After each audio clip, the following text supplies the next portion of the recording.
السلام علیکم ورحمت الله وبرکاتو. زه غواړم چې یو مهم موضوع سره شریک کړم. ما بل ورځ ځان سره فکر کوم چې زمونږ د مسلمان امت ته څه شی پکار دی او الحمدلله ډېر ما ته ښکاره شول دا موږ ته پکار دی، لیکن یو ډېر زیات مهم و چې غواړم تاسو سره شریک کړم.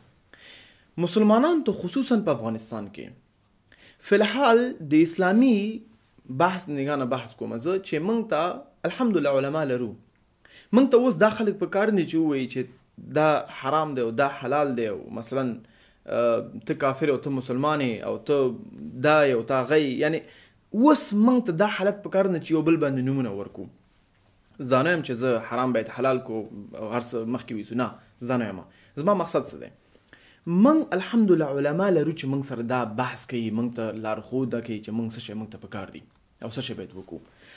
لیکن نن ورځ چې موږ ته ځوانان باید کوم شي کې متوجه شي هغه د لیډرشپ او سټراټیجیک پلانینګ دی. ما د اسرائیلي یو ډاکومنټري کتله. په اسرائیل کې د بنجامین نتنیاهو دغه یو اډوایزر دی، مشورچی دی، هغه یو پلان مخکې کو د نطاق ته. نو هغه ته دا خو تطبیق کېدونکی نه دی، په راتلونکي 10 کالو کې 10 کالو چا فکر کړی دی؟ زه خو 200 کالو فکر کوم.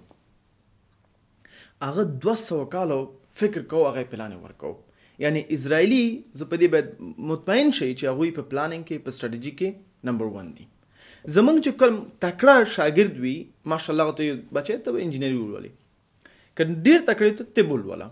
ته چې ولولي که یو سړی تنبل وي او مثلا هیڅ له واکه نه کېږي، مکتب کې ضعیف وي او لږ زره چاغ وي او یا کور کې هم صحیح کار نه کوي، لکه ته مدرسې ته ولېږه چې لږ اصلاح شي. لایق شاګرد څوک نه لګي چې ورته د باندې اسلام ولوله، د باندې لیډرشپ ولوله، د باندې سټراټیجي ولوله. څوک تنبل وي دا قاري جوړ که که نه. زمونږ قاریان اکثر څه وي چې چا نه الله سبحانه تعالی نظر اخیستی وي. اکثر دا قاریان به ته ګوري چې اذکار به کوي نه کیا وي. زما شخصي نظر باندې موږ ته لیډرشپ په ټول مسلمان امت کې پکار دی او په افغانستان کې پکار دی. لیډرشپ زما دا معنا نه چې په یو کلي کې سړی راپاڅېږي او ځان ته وایي زه امیر یم او یا زه خلیفه یم. نه نه نه، یو شخص چې ثبوت وي د علماو نه، یو شخص چې ثابت وي خپل فامیل ته، خپل جامعې ته، د هغه انسانیت، شرافت، اخلاق، هر څه ثابت وي، هغه مخکې راشي او خلکو ته وایي چې بسم الله وتعالی. زه به دا مثال تاسو درکړم. سوداني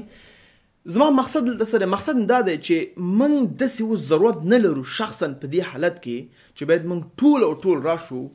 یو شي باندې فشار راولو، یا د قرآن حفظ دی یا علم دی یا مثلا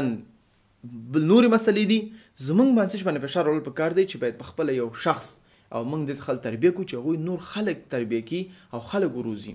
مخکې لاړ شي، یو مثال پاتې شي. زه به تاسو یو مثال درکړم د خالد ابن الولید. خالد بن ولید هغه حافظ د قرآن نه و، عالم نه و، حتی بعض وخت به چې مونځ ورکوه اشتباه به یې کوله په خپل قرات کې. او هغه ویلی دي چې د الله دپاره جهاد زه د قرآن د حفظ نه د تلاوت نه لرې ساتلی یم. او هغه لیډر و.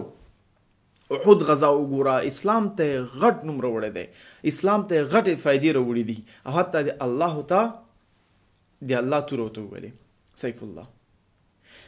که همداسې موږ وګورو بل مثال درکړم تاسو ته د صلاح الدین الایوبي. صلاح الدین الایوبي زه پوهېږم چې کله د عباسي دانستي کې په ایجپت کې بنیادي زده کړې د هغه اسلام کړی وي او الحمدلله لږ زره علم یې هم کړی و، لیکن هغه عالم هم چندان نه و. هغه حافظ خدای مې د غاړې نه باندې چې هو که نه و، خو لیکن زما مقصد څه دی چې هغه داسې نه و چې عالم و مثلا پګړۍ اغوستی و او 40 ساعته مسجد کې ناست و. نه، داسې شخص نه و. هغه مسجد الاقصی د کفارو د لاس نه وبستله. زه تاسو ته نه وایم چې تاسو راشئ علم پرېږدئ او تلاوت پرېږدئ، نه نه نه، دا وکوئ، لیکن څه شی موږ ضرورت دی چې یو مثال خلکو ته جوړ شي په خپل اعمالو باندې. په افغانستان کې چې یو لیډر راشي والله بالله چې ټول افغانستان به ورپسې روان وي. چې یو لیډر راشي چې هغه د الله نه وډار شي، هغه د ورځ د قیامت نه وډار شي، حق ووایي. په دې پوه شه چې کله جبرائیل امین رسول الله صلی الله علیه وسلم خواته راغی، عمر بن خطاب حدیث دی، آخري پوښتنه زه تاسو ته وړاندې کوم. آخري پوښتنه ته کوي چې ووایه د ورځ د قیامت نښه نښانونه. هغه وایي چې لوس خلک، یعنی د هیڅ لوس خلک به د خلکو مشران وي. نن زموږ لیډران څوک دي؟ ټول ته معلوم دي چې فاسقین دي او هغه زموږ لیډران دي. نن زموږ څوک دي چې ځان ته ول متوجه دي قوم ته خطا دی. زه دا ویډیو کولی شم ساتو باندې خبره وکړم، کېدای شي ورځ به د جمعه خطاب په کوم جومات کې ورکړم، د باندې ډېر بحث وکړم، لیکن زما مقصد څه دی ورونو خویندو؟ په دې حالت کې راځئ چې خپل ځان خپل اولادونه او خپل جامع داسې تربیه کړو چې خلکو مخ ته ودرېږي او اسلام بیرغ جګ کړي مجتهد شي نه چې هغه فقط حفظ وکړي علم وکړي او جومات په یو کونج کې کښېني نه هغه باید یو شخص وي چې د هر بخش مخې ته ولاړ وي په شرط د چې اول هغه نه فامیل راضي وي جامع ترې راضي وي الله ترې راضي وي هغه نه بعد بیا خلکو ته مخ ته لاړ شي ما ته ډېر جالب وه تقریبا 2.5 میلیون ډالر مصرف شوي وو په دې تېر انتخابات کې د پارلماني او هر څه ویلې چې وطن او خدمت او اسلام نو هغه نه مخکې کوم تاریخ دوی د خدمت او د اسلام او د وطن لري صفر که صفر نه 10% ځه دنه مخکې څنګه شو تاسو شپې راپاسې لو راځه پارلمان ته ودرېږو دین ته خدمت وکړو مخکې کور کې چې سړک دی کور باندې 2.5 لکه ډالر مصرف کړي دي مخکې کور سړک کې 42 څوک نه پاکوي ګندګي ده که مخې د څوک ساو باسي سم کور ته کوي او بیا پارلمان کې هوښیار شي ورنو ګورې په دې پوه شئ چې زه دا وایم چې دا غرب هیڅ کله به موږ ته کوم خیر رانه څو چې موږ خپله ونه درېږو خپل مسؤلیت په خپل لاس کې ونه نیسو او دا په دې نه کېږي چې زه راشم حافظ شم او حفظ مې کړی وي او نور تندی مې تروش وي چا سره خبرې نه کوم یا زه راشم عالم شم او نور داسې اخوا جومات نه نه وځم په دې نه کېږي په دې هم نه کېږي چې زه لاړ شم طب ولولم او نور د دین نه خبر نه اوسم په دې هم نه کېږي په دې هم نه کېږي زما خپل تنبلترین اولاد زه مدرسې ته ولېږم او لاغترین باندې طب ولولم په دې هم نه کېږي نو بیلنس جوړ کړئ او بیلنس باندې به زموږ خیر وي او که چېرته نن ما دا خبره ټولو تلویزیون هم کړې ده چې نن موږ شروع وکړو چې افغانستان جوړ کړو د مسلمان امت جوړ کړو نو موږ ته 20 کاله پکار دي او څه شر باندې جوړولی شو